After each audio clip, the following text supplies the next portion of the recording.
దేవుని యందు ప్రియమైన సహోదరి సహోదరులారా, దేవుని ప్రియ బిడ్డలారా, 12వ సామాన్య ఆదివారపు ఆరాధనకు, ఈ వాక్య పరిచర్యకు మీ అందరికీ కూడా స్వాగతం పలుకుతూ ఉన్నాను. ప్రవేశ వచనాలలో చెప్పినట్లుగా మీ శరీరమును మాత్రమే నాశనము చేయగల వానికి మీరు భయపడకండి. మీ శరీరమును ఆత్మను నరక కూపమున నాశనము చేయగల వానికి మీరు భయపడండి. భయపడకండి, భయపడండి. అంతేనా? భయపడకండి. మనుష్యులకు భయపడండి, దేవునికి. ఈ రోజుల్లో ఈ 20th సెంచరీ 21st సెంచరీ అంతా కూడా అనేక భయాలతో మనం జీవిస్తూ ఉన్నాం. ఒక రోజు ఒక వ్యక్తికి ఆసుపత్రికి వెళ్ళాడు, సైక్రాటిస్ట్ దగ్గరికి, థెరపిస్ట్ దగ్గరికి వెళ్ళాడు. ఏంటి వాడి సమస్య అంటే, వాడికి భయం.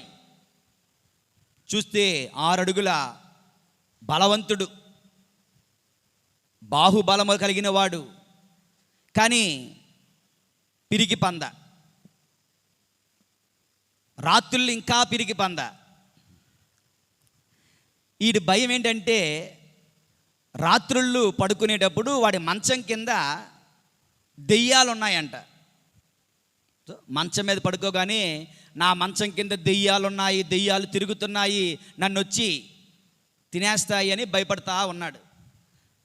సైకాలజిస్ట్ దగ్గరికి, సైక్రాటిస్ట్ దగ్గరికి ఆయన వెళ్ళి, అయ్యా ఇది నా భయం అంటే, అని ఎన్నో చక్కగా ఏమీ లేదు, దెయ్యాలు ఉండవు, నీ ఊహ, నీ హాలిసినేషన్, అది ఇది ఎంత చెప్పినా చెప్పాడు. డబ్బులు పే చేస్తాడు, కొన్ని మందులు నిద్ర మాత్రలు కూడా తీసుకుంటాడు, వెళ్తాడు. నెక్స్ట్గా వచ్చినప్పుడు ఏమైనా ఇంప్రూవ్మెంట్ ఉందా అంటే, ఏమి ఇంప్రూవ్మెంట్ లేదు, దెయ్యాలు అలాగే ఉన్నాయి, నాకు నిద్ర రావడం లేదు. ఇలాగా ఒక డాక్టర్ దగ్గరికి ఎన్నిసార్లు వెళ్ళినా నో ఇంప్రూవ్మెంట్, నో ప్రోగ్రెస్. సడన్గా ఆ డాక్టర్ దగ్గరికి వెళ్ళడం మానేశాడు. మనవాడు ఎక్కడో బయట ఎక్కడో ఒక 2-3 నెలల తర్వాత కనిపించాడు. ఏరా నాయన హాస్పిటల్కి రావడం లేదు, ట్రీట్మెంట్కి రావడం లేదు, ఎలాగున్నావు, నీ భయం పోయిందా? ఎప్పుడో పోయిందండి. నిజమా? ఎలా పోయింది? నేను ఎంత చెప్పినా వినిపించుకోలేదు కదా అంటే, నేను డాక్టర్ని మార్చేశాను, ఇంకో డాక్టర్ దగ్గరికి వెళ్ళాను, మీ పక్కనే ఉన్నాడే ఆ డాక్టర్ దగ్గరికి వెళ్ళాను, ఆయన చక్కగా నా సమస్యకు పరిష్కారం చూపించాడు. ఏం చూపించాడు ఏంటంటే, నేను అతని దగ్గరికి వెళ్ళి నా మంచం కింద ఆ 4 కాళ్ళు, కోళ్ళు ఏమంటారు, మంచం 4 కాళ్ళు క్రింద దెయ్యాలు ఉన్నాయండి, నిద్రపోలేకపోతున్నానండి అంటే, చాలా సింపుల్ సలహా చెప్పాడు. ఏంటంటే, నీ మంచానికి ఉన్న 4 కాళ్ళు నరికేయి, అప్పుడు మంచం కిందకు వచ్చేస్తుంది, అప్పుడు దెయ్యాలు ఎక్కడ దూరుతాయి? దెయ్యాలు దూరవు కదా, నువ్వు భయపడాల్సిన అవసరం లేదు అంటే, వాట్ ఎన్ ఐడియా అని వెంటనే వెళ్ళి ఆ మంచానికి 4 కాళ్ళు కట్ చేసేసాను, ఆ మంచం కిందకు వచ్చేసింది, హాయిగా పడుకుంటున్నాను, మంచం కింద దెయ్యాలు దూరడం లేదు, దెయ్యాలు లేవు అన్నాడంటే దేవుని యందు ప్రియులారా. ఇలాగుంటుంది మన భయాలు. ఈ భయాలు, ఇటువంటి భయాలతో మనం జీవిస్తూ ఉన్నాం దేవుని యందు ప్రియులారా. ఉదయం కొన్ని మాటలు చెప్పాను భయం గురించి. భయముతో నిండిన ప్రపంచంలో మన అందరం జీవిస్తూ ఉన్నాం. ఓకే, సోమవారం భయం, సోమవారం ఏ పని ప్రారంభించరు. మంగళవారం భయం, డబ్బులు ఎవరికి ఇవ్వకూడదు. శుక్రవారం భయం, లక్ష్మీదేవి బయటికి వెళ్ళిపోకూడదు. శనివారం భయం, శనీశ్వరుడు. గోళ్ళు తీయడానికి భయం, గోళ్ళు కట్ చేసుకోవడానికి భయం. ఎరా ఇంట్లో గోళ్ళు కట్ చేస్తావా అంటారా? పిల్లలు తల ఊపుతున్నారు పాపం. ఓకే, ఇంట్లో గోళ్ళు కట్ చేస్తావా, శని వచ్చేస్తుంది అంటారు. ఎడమ కాలుతో అడుగు పెట్టడానికి భయం కొత్త ఇంట్లో, ఎడమ చేతితో అందుకోవడానికి భయం. పిల్లంటే భయం, బళ్ళంటే భయం.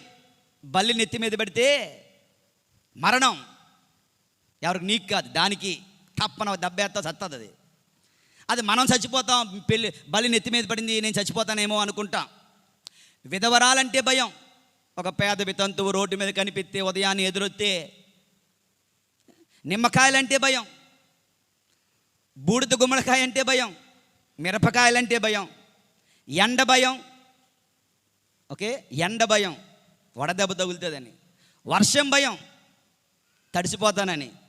చలి భయం, మంచు కురిసేస్తుందని. ఒక్కబోత భయం. ఇలా ఒకటి కాదు, రెండు కాదు. ఎత్తైన ప్రదేశాలంటే భయం, లోతైన ప్రాంతాలంటే భయం, చీకటంటే భయం, రాత్రి అంటే భయం. ఇలా అనేకమైన భయాలతో, అనేక రకాలైన భయాలతో మనం జీవిస్తూ ఉండగా అసలైన భయం లేకుండా జీవిస్తున్నాం. కావలసిన భయం లేకుండా జీవిస్తున్నాం. ఉండాల్సిన భయం లేకుండా జీవిస్తున్నాం. దైవ భయం లేకుండా జీవిస్తున్నాం. పాపభీతి లేకుండా జీవిస్తున్నాం. నరకమంటే భయం లేకుండా జీవిస్తూ ఉన్నాం. దేవుని యందు ప్రియమైన సహోదరి సహోదరులారా, మానవ భయం, దైవ భయం. ఒక ఉదాహరణ చెప్పనా? సింపుల్గా చెప్పాలంటే, పూజకు టైం అయింది, అయ్యి బాబాయ్ త్వరగా వెళ్ళిపోవాలి, లేదంటే ఫాదర్ గారు తిట్టేస్తారు, ఇదొక భయం. ఇంకొకటికి పూజకు టైం అయింది, త్వరగా దేవాలయానికి వెళ్ళాలి, లేదంటే నా దేవుని నేను బాధ పెట్టిన వాడిని అవుతాను, ఇది దైవ భయం. మనకే భయం ఉంది? దేవుడు ఏమనుకుంటే ఎవడకు కావాలి? దేవుడు బాధపడుతున్నాడా లేదా ఎవడు పట్టించుకుంటున్నాడు? దేవుని గురించి ఎవరు ఆలోచిస్తున్నారు? భయము ప్రేమతో వస్తుందంట. దేవుని యందు ప్రియులారా, ఏంటంటే నేను ప్రేమించిన వ్యక్తిని ఎక్కడ బాధ పెడతానేమో అన్న భయం, నేను ప్రేమించిన వ్యక్తికి దూరం అయిపోతానేమో అన్న భయం, నేను ప్రేమించిన వ్యక్తి హృదయాన్ని గాయపరుస్తానేమో అన్న భయం. ప్రేమతో వచ్చినటువంటి భయం. దేవుని యందు ప్రియులారా, ఉండాల్సిన భయం, రక్షించే భయం, కావలసిన భయం, అది లేకుండా, దైవ భయము లేకుండా, పాపభీతి లేకుండా, అనవసరమైన భయాలతో, నిమ్మకాయ అంటే భయం, మిరపకాయలంటే భయం, బూడిద గుమ్మడికాయలంటే భయంతో, అనేకమైన అనవసరమైన భయాలతో జీవిస్తుండగా ఈ రోజున ప్రభు ఈనాటి వాక్యము ద్వారా భయపడకండి మానవులకు, భయపడకండి లోకానికి, భయపడకండి మేము హింసించే వారికి, భయపడకండి మీ మీద చెడ్డ ప్రచారం చేసేవారికి, భయపడకండి మేము దూషించే వారికి, కానీ భయపడండి దేవునికి.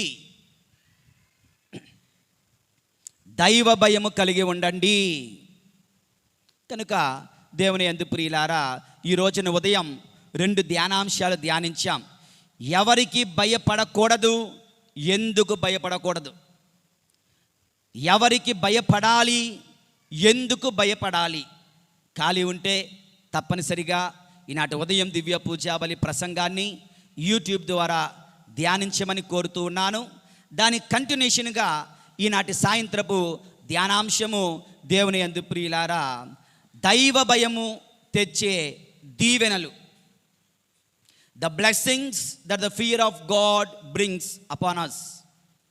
దైవ భయము కొన్ని దీవెనలను ఈరోజు ముందు మనం ధ్యానించుకుంటుండగా, పాత నిబంధనలో అనేక మంది భక్తులు దైవ భయాన్ని కలిగి ఉన్నారు.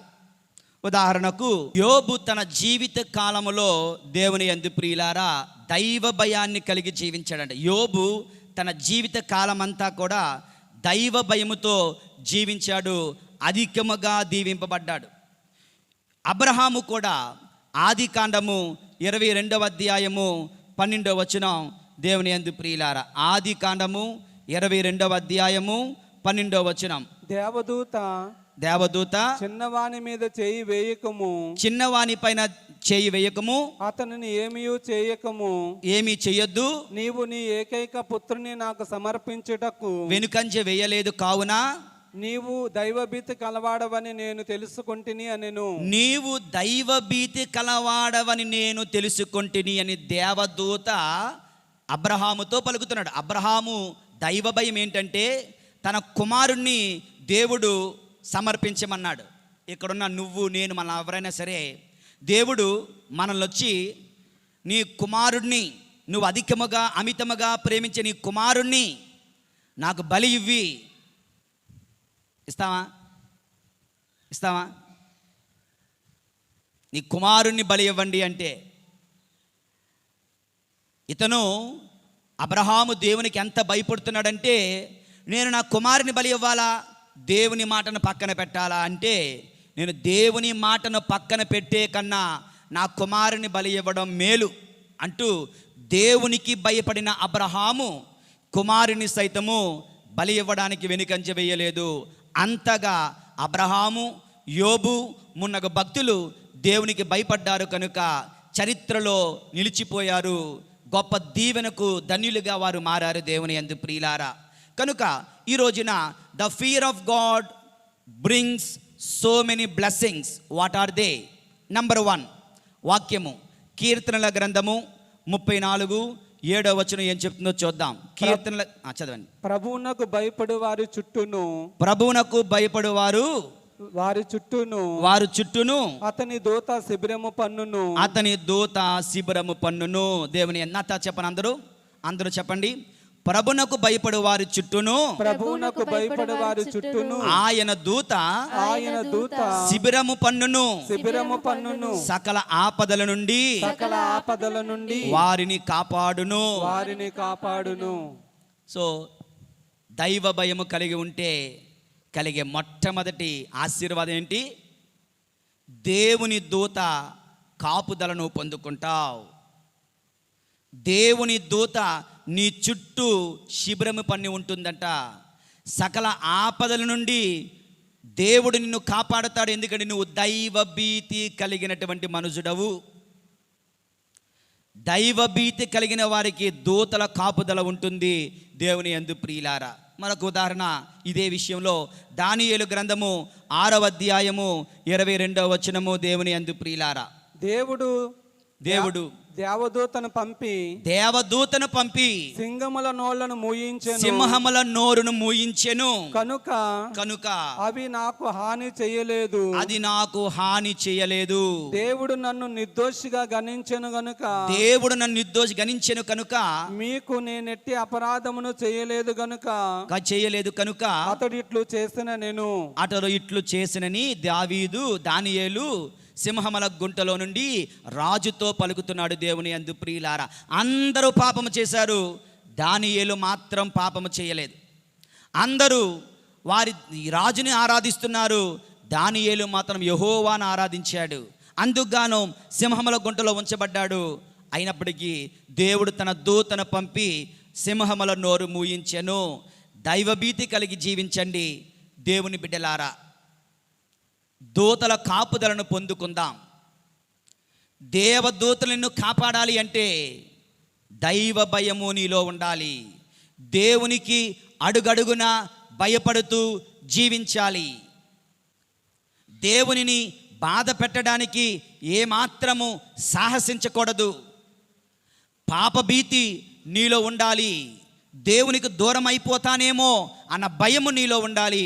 ప్రియమైన సహోదరుడా, సహోదరి, మొట్టమొదటి ఆశీర్వాదం దైవభీతి కలిగి ఉన్నట్లయితే దేవుని యందు ప్రియులారా దూతల కాపుదలను పొందుకుంటాం. Praise the lord. యేషువా వందనం. యేషువా స్తోత్రం. హల్లెలూయా. హల్లెలూయా. హల్లెలూయా. రెండవ ఆశీర్వాదము దేవుని యందు ప్రియమైన సహోదరి సహోదరులారా, కీర్తనల గ్రంథము 34వ అధ్యాయము 9 భక్తిమంతులారా మీరు ప్రభువునకు భయపడుడు. అతనికి భయపడు వారికి, ఆయనకు భయపడు వారికి ఏ కొదవయు వాటిల్లదు. దేవునికి భయపడుతూ జీవించే వ్యక్తివి నీవైతే ఏమవుతుందంట? రెండవ ఆశీర్వాదం, ఏ కొదవయు ఉండదు. చెప్పండి అందరూ, ఏ ఆశీర్వాదం కలుగుతుంది? ఏ కొదవయు ఉండదు. ఏ కొదవయు, ఏ కొరతయు ఉండదు. If you are having the fear of God, you shall not want. కీర్తనల గ్రంథము 23వ అధ్యాయము 1వ వచనం కూడా అదే తెలియచేస్తుంది. దేవుని యందు ప్రియులారా, చదవండి. ప్రభువే నాకు కాపరి, ప్రభువే నాకు కాపరి, ఇక ఏ కొదవయు లేదు, ఇక నాకు ఏ కొదవయు లేదు. ఎందుకంటే నేను దేవునికి భయపడతాను, దేవుడు నన్ను కాపాడుతూ నడిపిస్తాడు. అబ్రహాము జీవితంలో మనం చూస్తున్నాం, దేవునికి భయపడ్డాడు కనుక దేవుడు సమకూర్చాడు. దేవునికి ఎప్పుడు భయపడ్డాడు? తన బిడ్డను బలిమ్మంటే దేవుని మాటకు భయపడ్డాడు, బిడ్డను బలివ్వడానికి వెళ్ళాడు. కానీ దేవుడు ఏం చేశాడు? ఆ కొండపైన బిడ్డకు హాని చేయొద్దయ్యా, మరి దేవునికి బలి ఇవ్వడం ఎలా? అదిగో పొదల మాటున చిక్కుకున్నటువంటి పొట్టేలును చూస్తున్నావు, ఆ పొట్టేలును తీసుకొచ్చి బలి ఇవ్వి. గాడ్ ప్రొవైడ్స్, యెహోవా ఈరే, దేవుడు సమకూర్చువాడు, దేవుడు సమకూరుస్తాడు. నీకు ఏ కొదవయు ఉండదు, నీకు ఏ కొరతయు ఉండదు. ఎప్పుడండి? When you fear God, God provides for all your needs.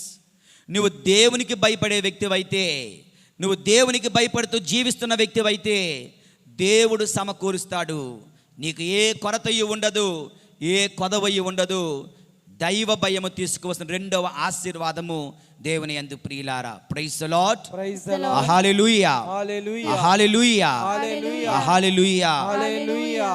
మూడవ ఆశీర్వాదము దేవుని యందు ప్రియులారా.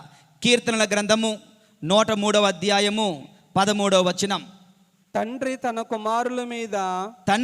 కుమారుని మీద జాలి చూపినట్లే ప్రభువు తన పట్ల భయభక్తులు కలవారి మీద నెనరు చూపును, జాలి చూపును, నెనరు చూపును, కరుణ చూపును. దేవుని యందు ప్రియులారా, దేవుని కరుణకు నీవు పాత్రుడు అవ్వాలంటే దేవునికి భయపడుతూ జీవించు, దైవాజ్ఞలకు భయపడుతూ జీవించు, దైవ భయము కలిగి జీవించు, దేవునిని బాధ పెట్టకుండా జీవించు, పాపము చెయ్యకుండా జీవించు. దేవుని కరుణకు, దేవుని జాలికి, దేవుని నెనరకు నువ్వు పాత్రుడు అవుతూ ఉన్నావు. దేవుని యందు ప్రియమైన సహోదరి సహోదరులారా, ఇది మూడవ ఆశీర్వాదం.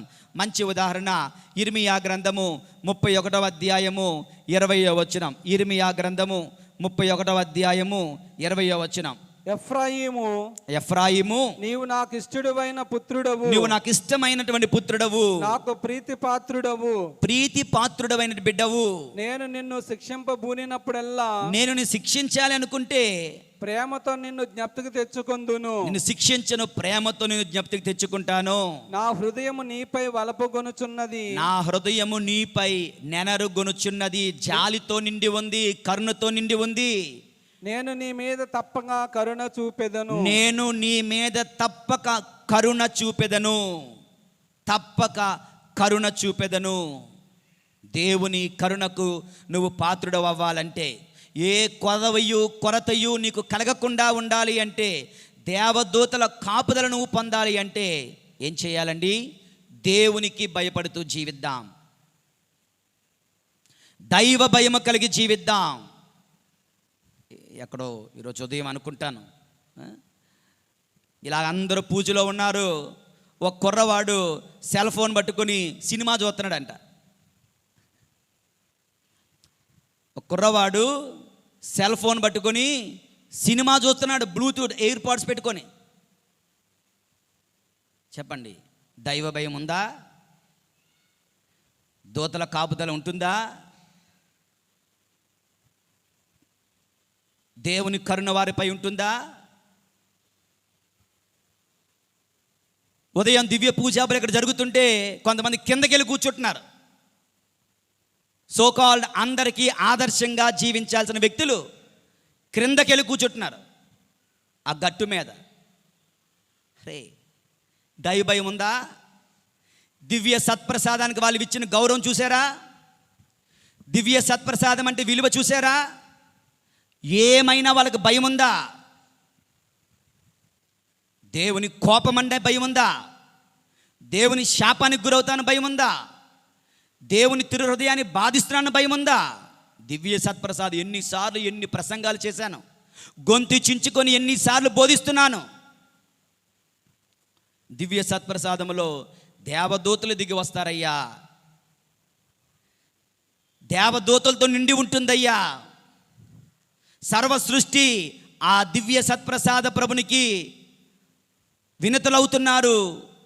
అంటే నువ్వు మాత్రము సాతానుడి కన్నా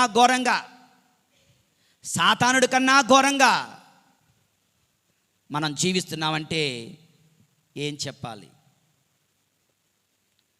ఒక దగ్గర వాక్యం ఉంటుంది, ఓ ఎఫ్రాయిము, ఓ ఇశ్రాయేలు, ఎంతగా నిన్ను కొట్టాలి, ఎక్కడ నిన్ను కొట్టాలి? నెత్తి మీద కొడదామంటే ఆల్రెడీ గాయం ఉంది, ముఖం మీద కొడదామంటే ఆల్రెడీ గాయాలున్నాయి, ఒళ్ళంతా గాయాలే, ఒళ్ళంతా పుల్లే, జీవితం అంతా శాపాలే, జీవితం అంతా కష్టాలే. ఇంకెక్కడ నిన్ను కొట్టాలి, ఇంకెక్కడ నిన్ను బాధాలి, ఇంకెక్కడ నీకు బుద్ధి చెప్పాలి? అయినా నువ్వు పాపాన్ని విడ్డం లేదు, అయినా నీకు పాప భీతి లేదు. ఒక్కొక్కసారి పిల్లలు అల్లరి చేస్తారు, తల్లి చితక్ కొడేస్తుంది, పై నుంచి కింద వరకు చితక్ కొడేస్తుంది. అంత ఏడుస్తూ కూడా ఆడు ఇంకా సెల్ ఫోన్ పట్టుకొని ఆడతానంటాడు. అంత ఏడుస్తూ కూడా అమ్మ మాట విన్నంటాడు. అవునా కదా? ఇంకా అప్పుడు అమ్మ ఏం చేస్తుంది? ఓరి దేవుడా, ఏం చేయాలి ఇన్ని? ఎంత కొట్టాను, ఎంత చితకబాదేను, అయినా ఈడు మారడం లేదే. దేవుని పరిస్థితి కూడా అక్షరాల ఇదే.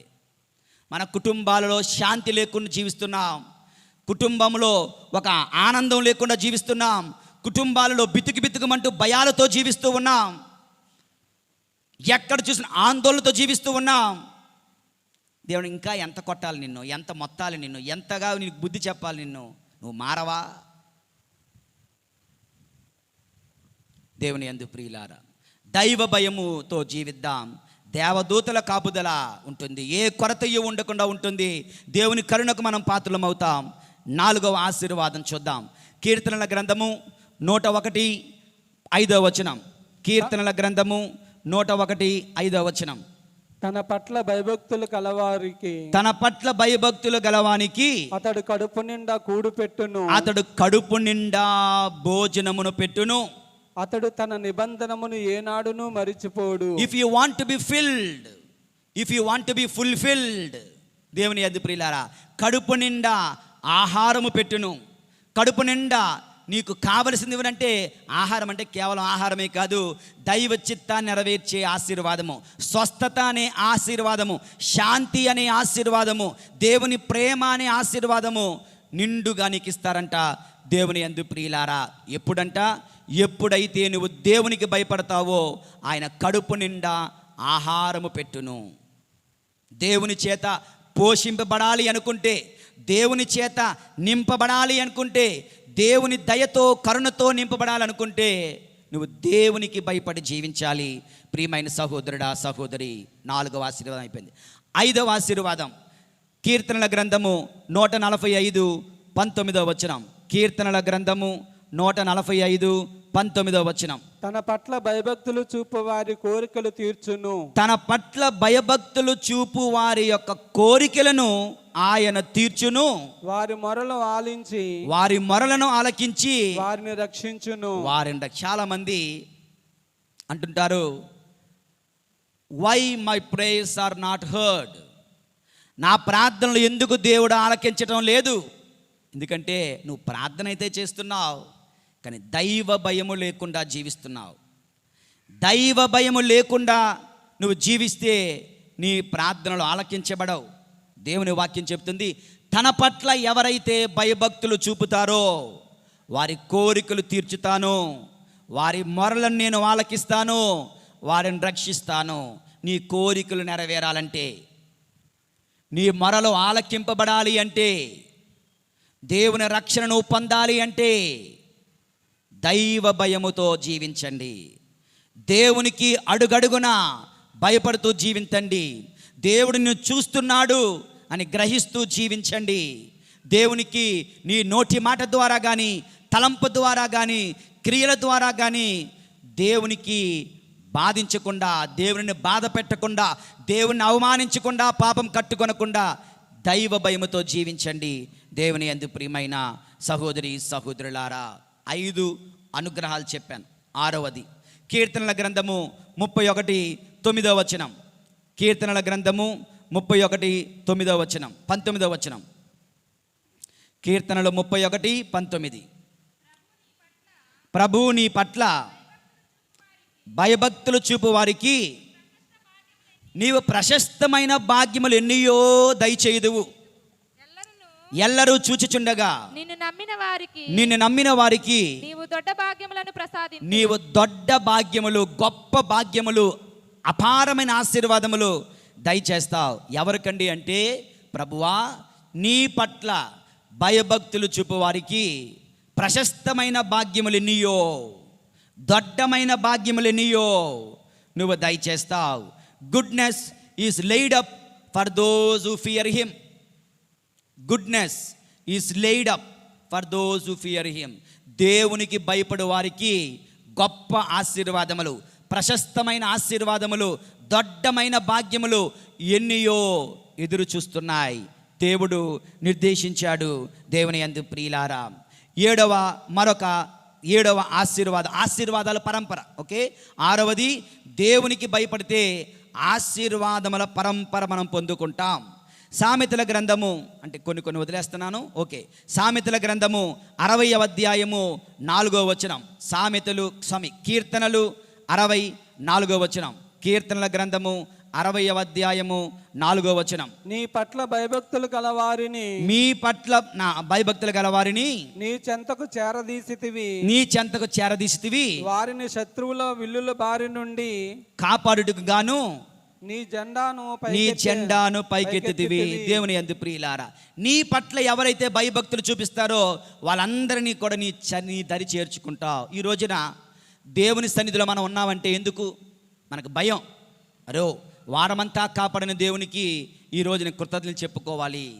లేదంటే నా దేవునికి నేను అన్యాయం చేసిన వాడిని అవుతాను అంటే దైవ భయము మీలో ఉంది కనుక దేవుని సన్నిధిలో మనం నిల్చున్నాం. నీ పట్ల భయభక్తులు చూపు వారిని నీ చెంతకు చేరదీసితివి. God brings all those who fear him.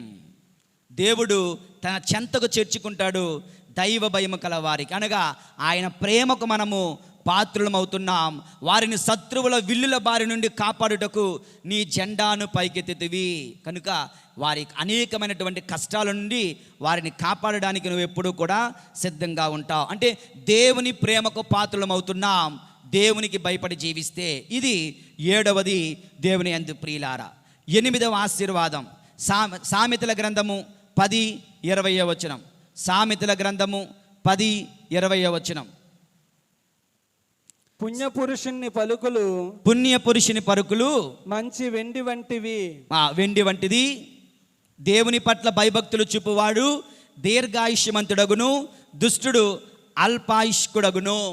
చెప్పండి అందరూ. దేవుని పట్ల భయభక్తులు చూపువాడు దీర్ఘాయుష్యమంతుడగును, దుష్టుడు అల్పాయుష్కుడగును. సో 8వ ఆశీర్వాదం ఏమిటి? దేవునికి భయపడితే ఏమవుతుందంట? దీర్ఘాయుష్యమంతుడు అవుతావు. నీ రోజులు పెరుగుతాయి. God prolongs the days of your living life. నువ్వు ఈ లోకమును జీవించే సంవత్సరాలు పెరుగుతాయి నువ్వు దేవునికి భయపడుతూ జీవిస్తే. దేవుని యందు ప్రియమైన సహోదరి సహోదరులారా, sin shortens the life span of man. పాపము ఆయుష్ను తీసివేస్తుంది. దైవ భయము ఆయుష్ను పెంచుతుంది. దేవుని యందు ప్రియులారా, చివరిది 9 ఆశీర్వాదాలు ఈరోజు మీతో పంచుకుంటున్నాను. 8 చెప్పాను. 9వ ఆశీర్వాదం దేవుని యందు ప్రియులారా. యోషియా గ్రంథము 33వ అధ్యాయము 6వ వచనం. యోషియా గ్రంథము 33వ అధ్యాయము 6వ వచనం. ప్రజలకు స్థిరత్వము నొసగును, జనులకు వివేక విజ్ఞానములు దయచేసిన వారిని కాపాడును. వారి నిధి దైవ భీతియే. నీ ఆస్తి ఏమిటి అంటే దైవ భీతే నా ఆస్తి అని చెప్పగలగాలి. ఓకే, పిల్లలకు నువ్వు ఇచ్చే ఆస్తి బంగారం కాదు, పిల్లలకు నువ్వు ఇచ్చే ఆస్తి ఇల్లు వాకిలి కాదు. పిల్లలకు నువ్వు ఇచ్చే ఆస్తి దేవుని యందు ప్రియులారా బ్యాంక్ బ్యాలెన్స్లు కాదు. ప్రభు అంటున్నారు, తల్లిదండ్రులారా నీ నిధి ఏం కావాలి? దైవ భయమే నీ నిధి కావాలి. నీ పిల్లలకు నువ్వు ఏమి ఇవ్వాలి? అరే బాబు, దేవునికి భయపడండి. అదిగో దేవుడు చూస్తున్నాడు. దేవునికి భయపడి జీవించండి. దేవుని ముందు మోకరించండి. దేవునిని ఆరాధించండి. దైవ భీతిని మన పిల్లలకు ఇస్తే నిధిని ఏర్పరిచినట్లే, ఖజానా ఏర్పరిచినట్లే, ట్రెజర్ వారికి మనం ఏర్పరిచినట్లే. దేవుని యందు ప్రియమైన సహోదరి సహోదరుల, దైవ భయము నిధిని సమకూర్చుతుంది. ఈ రోజున ప్రభు సువిశేషంలో చెప్తున్నారు, మనుషులకు భయపడొద్దు, దేవునికి భయపడండి. మనుషులకు భయపడితే శరీరానికి హాని చేస్తారు. దేవునికి భయపడకపోతే శరీరము ఆత్మ కూడా నాశనం చేయగలడు. మనుషుల యొక్క శక్తి నీ మీద లిమిటెడ్, దేవుని యొక్క శక్తి నీ మీద అన్లిమిటెడ్. కనుక దైవ భయము కలిగి జీవించండి. దైవ భీతితో జీవించండి. అరే దైవ భీతితో జీవిస్తే నాకేంటి లాభం? 9 లాభాలు, 9 ఆశీర్వాదాలు. దేవదూతల కాపుదల నీకుంటుంది. ఏ కొరతయు కొదవ లేకుండా జీవిస్తావు. దేవుని కరుణకు నువ్వు పాత్రుడు అవుతావు. దేవుడు నీ అవసరాలను నిన్ను తృప్తిపరుస్తాడు. నీకు భోజనాన్ని సమకూరుస్తాడు. దేవుడు నీ కోరికలు, హృదయ కోరికలు నెరవేరుస్తాడు. దేవుడు నీకు ఆశీర్వాదాల పరంపరను ఇస్తున్నాడు. దేవుని ప్రేమకు నువ్వు పాత్రలం అవుతున్నావు. నీ ఆయుష్ కొనసాగుతుంది, నీ ఆయుష్ పెరుగుతుంది. నిధిని ఏర్పరచుకున్నవాడు అవుతున్నావు. 9 ఆశీర్వాదాలతో దేవుడు మనల్ని దీవిస్తాడు. దైవ భయము కలిగి జీవిస్తే ఈ దివ్య పూజాబలిలో ప్రభువా నాకు దైవ భయం, పాప భీతి నాకు దయచేయండి. ఈ వరము నాకు అనుగ్రహించే the fear of the Lord it's a blessing from God, gift of the Holy Spirit. దేవుని యొక్క వరం, పరిశుద్ధాత్మ వరం, ఫియర్ ఆఫ్ ద లార్డ్. కనుక ఈ పరిశుద్ధాత్మ వరముతో, దైవ భయముతో ఇక్కడ మనందరినీ నింపమని ప్రార్థిద్దాం. కొంతమంది ఎంత కఠినాత్ములంటే పాపిష్టి బ్రతుకు అంతా బతికేసి సిగ్గు శరం లేకుండా, ఏమాత్రం భయపడకుండా ప్రభుని సన్నిధి నిలుచున్న వ్యక్తులుగా మనం జీవిస్తున్నామా? అంత కఠిన హృదయం మనకొద్దు. చిన్న పాప భీతి, a guilty feeling, a guilty conscience is needed. Fear of the Lord is needed.